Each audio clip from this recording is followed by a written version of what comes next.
Hello दोस्तों, हमारे इस YouTube चैनल पर आप सभी का स्वागत है। आज हम सुनाने वाले हैं मुंशी प्रेमचंद जी की कहानी नैराश्य। बाज आदमी अपनी स्त्री से इसलिए नाराज रहते हैं कि उसके लड़कियां ही क्यों होती हैं, लड़के क्यों नहीं होते। जानते हैं कि इनमें स्त्री का दोष नहीं है, या है तो उतना ही जितना मेरा, फिर भी जब देखिए स्त्री से रूठे रहते हैं, उसे अभागिनी कहते हैं और सदैव उसका दिल दुखाया करते हैं। निरुपमा उन्हीं अभागिनी स्त्रियों में थी और घमंडीलाल त्रिपाठी उन्हीं अत्याचारी पुरुषों में। निरुपमा के 3 बेटियां लगातार हुई थीं और वह सारे घर की निगाहों से गिर गई थी। सास ससुर की अप्रसन्नता की तो उसे विशेष चिंता न थी। वे पुराने जमाने के लोग थे, जब लड़कियां गर्दन का बोझ और पूर्व जन्मों का पाप समझी जाती थीं।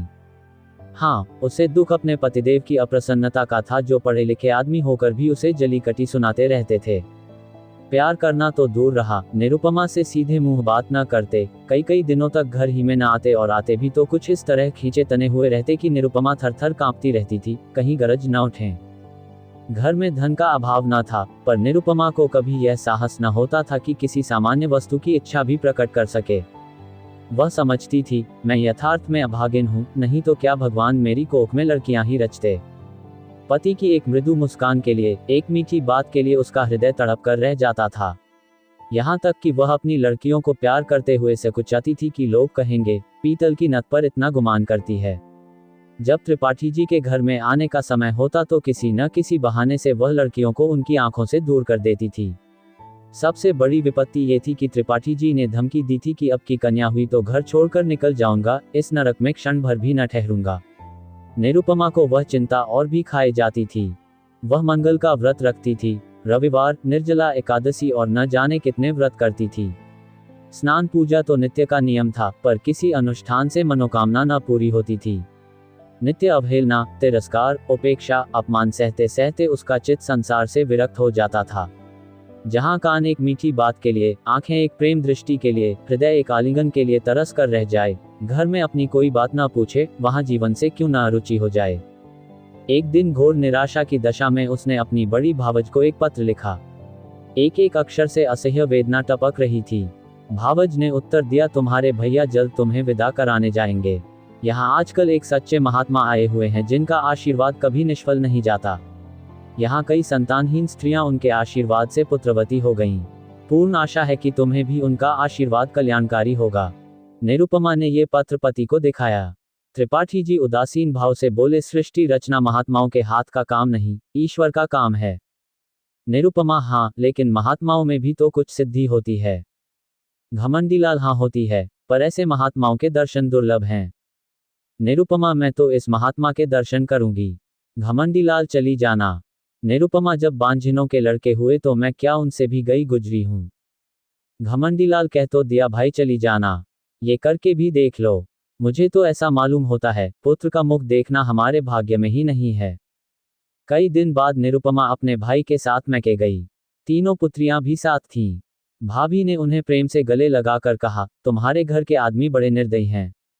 ऐसी गुलाब के फूलों की सी लड़कियां पाकर भी तकदीर को रोते हैं। ये तुम्हें भारी हो तो मुझे दे दो। जब नंद और भावज भोजन करके लेटी तो निरुपमा ने पूछा, वह महात्मा कहाँ रहते हैं। भावज, ऐसी जल्दी क्या है, बता दूंगी। निरुपमा, है नगीच ही न। भावज, बहुत नगीच। जब कहोगी उन्हें बुला दूंगी। निरुपमा, तो क्या तुम लोगों पर बहुत प्रसन्न है क्या। भावज, दोनों वक्त यही भोजन करते हैं, यही रहते हैं। निरुपमा, जब घर ही में वैद्य तो मरिए क्यों, आज मुझे उनके दर्शन करा देना। भावज, भेंट क्या दोगी। निरुपमा, मैं किस लायक हूँ। भावज, अपनी सबसे छोटी लड़की दे देना। निरुपमा, चलो, गाली देती हो। भावज, अच्छा यह ना सही, एक बार उन्हें प्रेमालिंगन करने देना। निरुपमा, भाभी, मुझसे ऐसी हंसी करोगी तो मैं चली जाऊंगी। भावज, वह महात्मा बड़े रसिया हैं। निरुपमा, तो चूल्हे में जाया कोई दुष्ट होगा। भावज, उनका आशीर्वाद तो इसी शर्त पर मिलेगा, वह और कोई भेंट स्वीकार ही नहीं करते। निरुपमा, तुम तो यूं बातें कर रही हो मानो उनकी प्रतिनिधि हो। भावज, हाँ, वह ये सब विषय मेरे ही द्वारा तय किया करते हैं। मैं भेंट लेती हूँ, मैं ही आशीर्वाद देती हूँ, मैं ही उनके हितार्थ भोजन कर लेती हूँ। निरुपमा, तो ये कहो कि तुमने मुझे बुलाने के लिए ये हीला निकाला है। भावज, नहीं, उनके साथ ही तुम्हें कुछ ऐसे गुर बता दूंगी जिससे तुम अपने घर आराम से रहो। इसके बाद दोनों सखियों में कानाफूसी होने लगी। जब भावज चुप हुई तो निरुपमा बोली, और जो कहीं फिर कन्या हुई तो? भावज तो क्या, कुछ दिन तो शांति और सुख से जीवन कटेगा, ये दिन तो कोई लौटा न लेगा। पुत्र हुआ तो कहना ही क्या, पुत्री हुई तो फिर कोई नई युक्ति निकाली जाएगी। तुम्हारे घर के जैसे अक्ल के दुश्मनों के साथ ऐसी ही चालें चलने में गुजारा है। निरुपमा, मुझे तो संकोच मालूम होता है।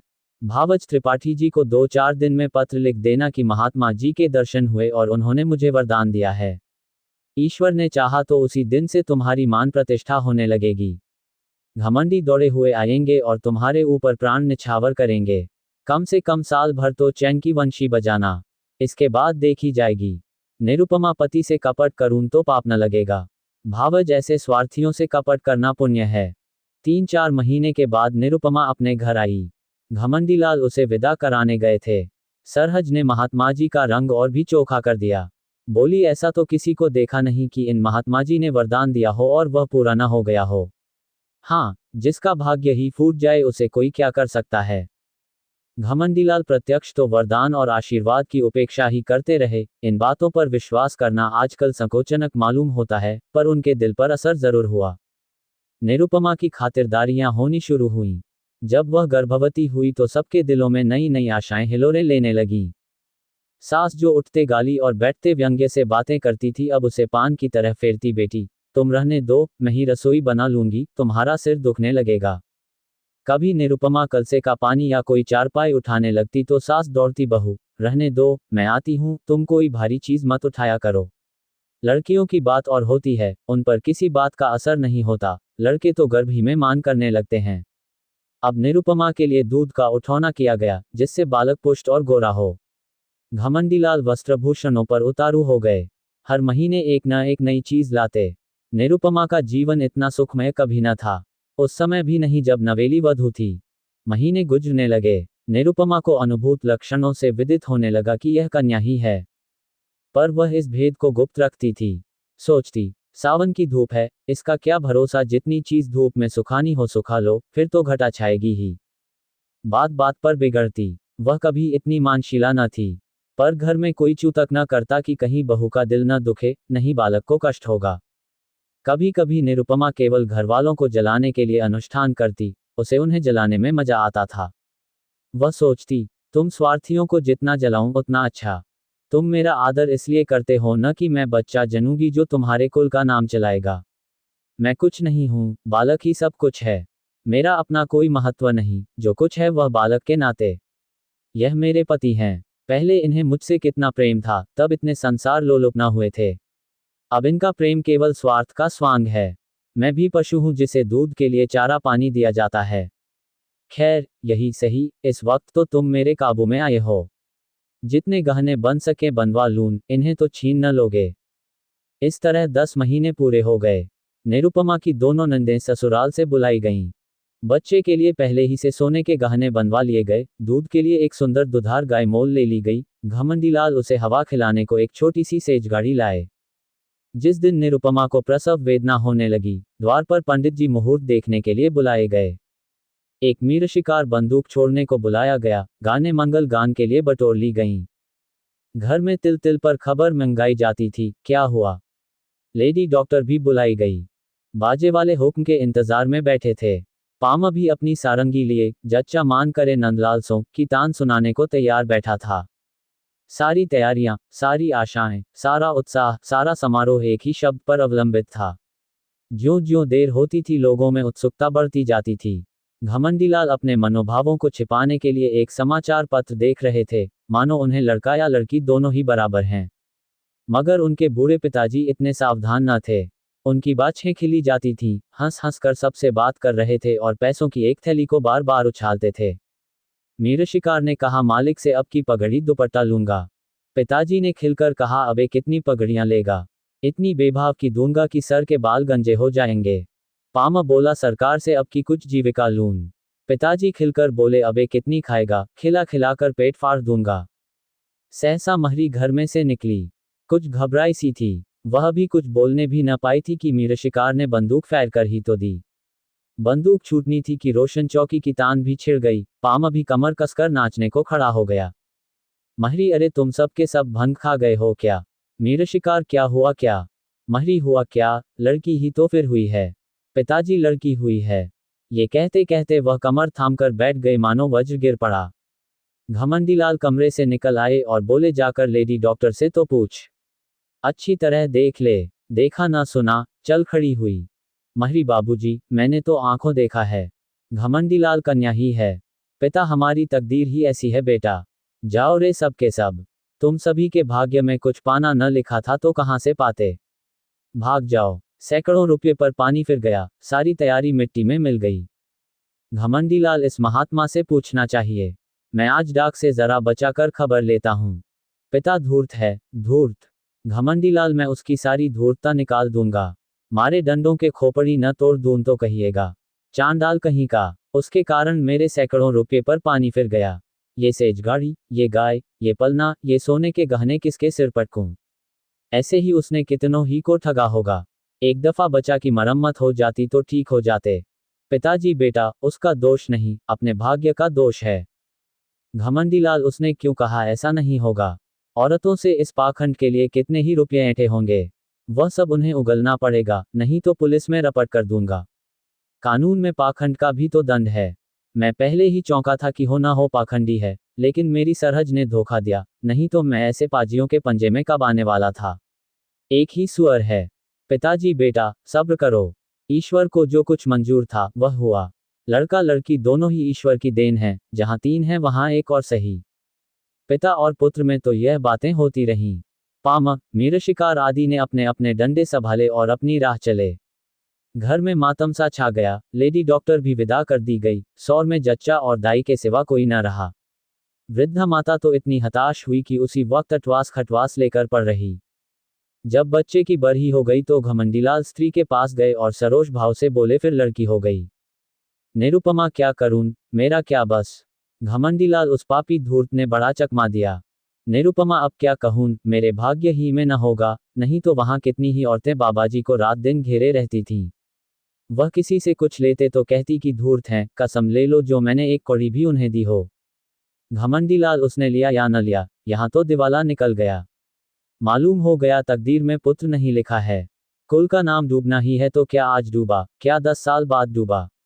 अब कहीं चला जाऊंगा, गृहस्थी में कौन सा सुख रखा है। वह बहुत देर तक खड़े खड़े अपने भाग्य को रोते रहे, पर निरुपमा ने सिर तक न उठाया। निरुपमा के सिर फिर वही विपत्ति आ पड़ी, फिर वही ताने, वही अपमान, वही अनादर, वही छीछालेदर। किसी को चिंता न रहती कि खाती पीती है या नहीं, अच्छी है या बीमार है, दुखी है या सुखी। घमंडीलाल यद्यपि कहीं न गए, पर निरुपमा को ये धमकी प्रायः नित्य ही मिलती रहती थी। कई महीने यूं ही गुजर गए तो निरुपमा ने फिर भावज को लिखा कि तुमने और भी मुझे विपत्ति में डाल दिया। इससे तो पहले ही भली थी। अब तो कोई बात भी नहीं पूछता कि मरती है या जीती है।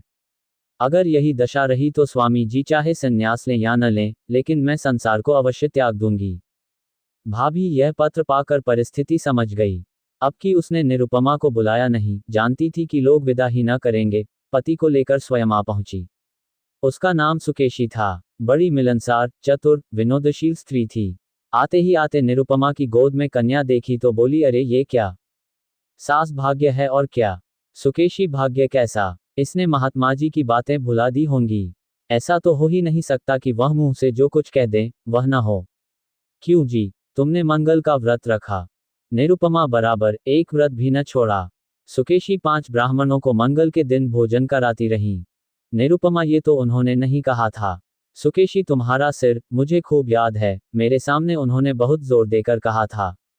तुमने सोचा होगा, ब्राह्मणों को भोजन कराने से क्या होता है।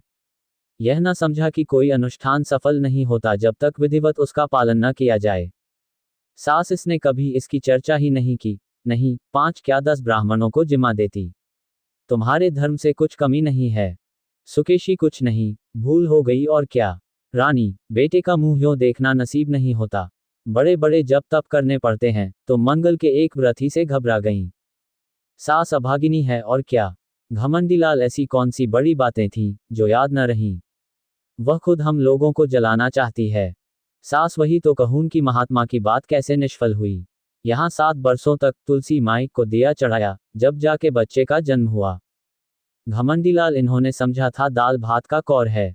सुकेशी खैर, अब जो हुआ सो हुआ, कल मंगल है, फिर व्रत रखो और अब की 7 ब्राह्मणों को जिमाओ। देखें कैसे महात्मा जी की बात नहीं पूरी होती। घमंडीलाल व्यर्थ है, इनके किए कुछ ना होगा। सुकेशी बाबूजी, आप विद्वान समझदार होकर इतना दिल छोटा करते हैं। अभी आपकी उम्र ही क्या है? कितने पुत्र लीजिएगा? नाको दम ना हो जाए तो कहिएगा। सास बेटी, दूध पूत से भी किसी का मन भरा है। सुकेशी, ईश्वर ने चाहा तो आप लोगों का मन भर जाएगा, मेरा तो भर गया। घमंडीलाल, सुनती हो महारानी, अब की कोई गोलमाल मत करना। अपनी भाभी से सब ब्यौरा अच्छी तरह पूछ लेना। सुकेशी, आप निश्चिंत रहें, मैं याद करा दूंगी, क्या भोजन करना होगा, कैसे रहना होगा, कैसे स्नान करना होगा, ये सब लिखा दूंगी, और अम्मां जी, आज के 18 मास बाद आपसे कोई भारी इनाम लूंगी। सुकेशी 1 सप्ताह यहाँ रही और निरुपमा को खूब लिखा पढ़ाकर चली गई। निरुपमा का इकबाल फिर चमका। घमंडीलाल अब की इतने आश्वासित हुए कि भविष्य ने भूत को बुला दिया। निरुपमा फिर बांदी से रानी हुई, सास फिर उसे पान की भांति फेरने लगी, लोग उसका मुंह जोहने लगे। दिन गुजरने लगे, निरुपमा कभी कहती, अम्मां जी, आज मैंने स्वप्न देखा कि एक वृद्धा स्त्री ने आकर मुझे पुकारा और एक नारियल देकर बोली, ये तुम्हें दिए जाती हूँ। कभी कहती, अम्मां जी, अब की न जाने क्यों मेरे दिल में बड़ी बड़ी उमंगें पैदा हो रही हैं, जी चाहता है खूब गाना सुनूं, नदी में खूब स्नान करूं, हरदम नशा सा छाया रहता है। सास सुनकर मुस्कुराती और कहती, बहू, ये शुभ लक्षण हैं। निरुपमा चुपके चुपके माजून मंगाकर खाती और अपने असल नेत्रों से ताकती हुई घमंडीलाल से पूछती, मेरी आंखें लाल हैं क्या? घमंडीलाल खुश होकर कहते, मालूम होता है, नशा चढ़ा हुआ है, ये शुभ लक्षण है। निरुपमा को सुगंधों से कभी इतना प्रेम न था, फूलों के गजरों पर अब वह जान देती थी। घमंडीलाल अब नित्य सोते समय उसे महाभारत की वीर कथाएं पढ़कर सुनाते, कभी गुरु गोविंद सिंह की कीर्ति का वर्णन करते। अभिमन्यु की कथा से निरुपमा को बड़ा प्रेम था। पिता अपने आने वाले पुत्र को वीर संस्कारों से परिपूरित कर देना चाहता था। एक दिन निरुपमा ने पति से कहा, नाम क्या रखोगे? घमंडीलाल, ये तो तुमने खूब सोचा, मुझे तो इसका ध्यान ही न रहा था। ऐसा नाम होना चाहिए जिससे शौर्य और तेज टपके। सोचो कोई नाम। दोनों प्राणी नामों की व्याख्या करने लगे। जोरावरलाल से लेकर हरिश्चंद्र तक सभी नाम गिनाए गए, पर उस असामान्य बालक के लिए कोई नाम न मिला। अंत में पति ने कहा, तेग बहादुर कैसा नाम है? निरुपमा, बस बस, यही नाम मुझे पसंद है। घमंडीलाल, नाम तो बढ़िया है, तेग बहादुर की कीर्ति सुन ही चुकी हो, नाम का आदमी पर बड़ा असर होता है। निरुपमा, नाम ही तो सब कुछ है। दमड़ी, छकौड़ी, घुरहू, कतवारू, जिसके नाम देखे उसे भी यथा नाम तथा गुण ही पाया। हमारे बच्चे का नाम होगा तेग बहादुर। प्रसव काल आ पहुंचा। निरुपमा को मालूम था कि क्या होने वाला है, लेकिन बाहर मंगलाचरण का पूरा सामान था। अब की किसी को लेश मात्र भी संदेह न था। नाच गाने का प्रबंध भी किया गया था। एक शामियाना खड़ा किया गया था और मित्रगण उसमें बैठे खुश गप्पियां कर रहे थे। हलवाई कड़ाह से पूरियां और मिठाइयां निकाल रहा था।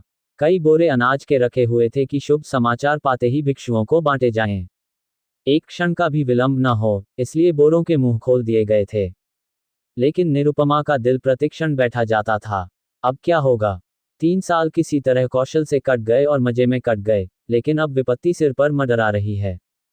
हाय, कितनी परवशता है, निरपराध होने पर भी ये दंड। अगर भगवान की इच्छा है कि मेरे गर्भ से कोई पुत्र न जन्म ले तो मेरा क्या दोष? लेकिन कौन सुनता है? मैं ही अभागिनी हूं, मैं ही त्याज्य हूं, मैं ही कलमुही हूं, इसीलिए न कि परवश हूं।